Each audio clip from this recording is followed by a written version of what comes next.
আসসালামু আলাইকুম রহমতুল্লাহ। সুপ্রিয় দর্শক, একজন বিশিষ্ট রাজনীতিবিদের একটা মন্তব্য দেখলাম।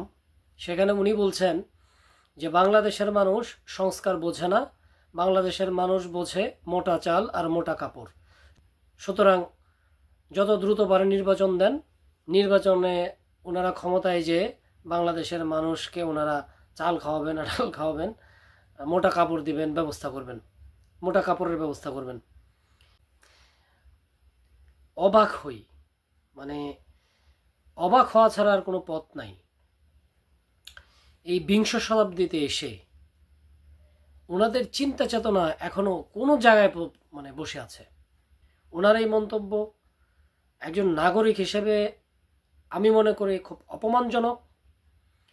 যে দেশের মানুষ এই বিংশ শতাব্দীতে এসেও মোটা চাল আর মোটা কাপড়ই আমরা চিনি, আমরা সংস্কার বুঝি না, তাহলে এই দায়ভার কার?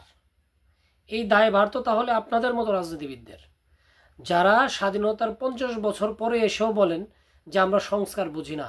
আমরা কি মূর্খ? আমরা কি মূর্খ? আমরা মোটা চাল আর মোটা ভাত চিনি, আর কোনো কিছু চিনি না। এ পর্যন্ত কয়েকবার তো ক্ষমতায় ছিলেন, তাহলে কেন আজ পর্যন্ত দেশটা কেমন পর্যায়ে নিতে পারলেন না যে জায়গাতে যাওয়ার পরে আপনার আজকে এই কথা বলার প্রয়োজন পড়তো না? আমরা জাতি হিসেবে এতটাই তুচ্ছ হয়ে গেলাম, আমাদের পড়াশোনা, এই জ্ঞান কোনো কাজে লাগতেছে না, কোনো কিছুর প্রয়োজন নেই।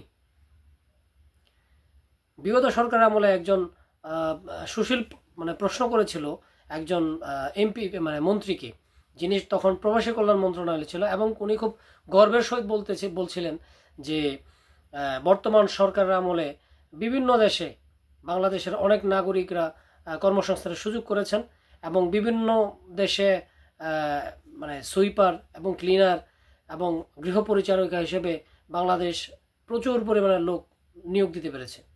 তো ওই সুশীল বলেছিলেন যে বাংলাদেশের 50 বছর পরে এসেও যদি একটা দেশ সুইপার আর ক্লিনার সাপ্লাই দিয়ে গর্ববোধ করে, তাহলে লজ্জায় মরে যাওয়া উচিত। লজ্জায় মরে যাওয়া উচিত, সত্যি মরে যাওয়া উচিত। যেখানে পার্শ্ববর্তী দেশ ভারত বিভিন্ন দেশে ডাক্তার, ইঞ্জিনিয়ার এগুলো নিয়োগ দিচ্ছে, আর সেখানে আমরা সুইপার ক্লিনার নিয়োগ দিয়ে গর্ববোধ করি এবং বলি যে আমরা এবার অনেক লোক নিয়োগ দিতে পেরেছি। এটা হতাশার, এটা দুঃখের, এটা ক্ষোভের। এই 53 বছর পরে এসে আপনাকে বলতে হয় যে বাংলাদেশের মানুষ সংস্কার বোঝে না। যদি বাংলাদেশের মানুষ সংস্কারই না বুঝতো, তাহলে কি এই 5ই আগস্টের ঘটনা ঘটতো? এই জুলাইয়ের গণঅভ্যুত্থান হইতো? এটা কি ধরনের জাতির সাথে এটা কি ধরনের মশকরা? এটা একজন সাধারণ নাগরিক হিসেবে আমি মনে করি এটা আমার জন্য খুবই অপমানজনক এবং লজ্জাজনক। এবং এই ধরনের কথা যারা বলতে পারে, তারা আসলে জাতিকে সামনে কি দিবে, এটা আসলে মনে হয় যে প্রত্যেকের ভাবা উচিত।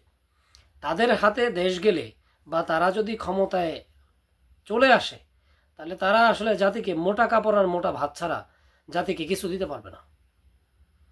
তারা না এ দেশকে একটা সভ্য, সুন্দর, একটা পরিমার্জিত দেশ হিসেবে উপহার দিতে পারবে, না তারা আমাদের জন্য কিছু করতে পারবে। বিগত বছরগুলোতে যারা অন্ততপক্ষে নিজেদের মধ্যেই সংস্কার আনতে পারে নাই, নিজেদের দলের মধ্যে সংস্কার করতে পারে নাই, সেই একটা দলের একজন মহাসচিব বলে যে বাংলাদেশের মানুষ সংস্কার বোঝে না। এটা লজ্জার। আমি একজন সাধারণ মানুষ হিসেবে মনে করি এটা অপমানজনক, এবং এটা যথেষ্ট পরিমাণে ক্ষোভের জন্ম দিয়েছে। আমি ব্যক্তি হিসেবে এটা মেনে নিতে পারিনি। ভালো থাকবেন। আসসালামু আলাইকুম রহমতুল্লাহ।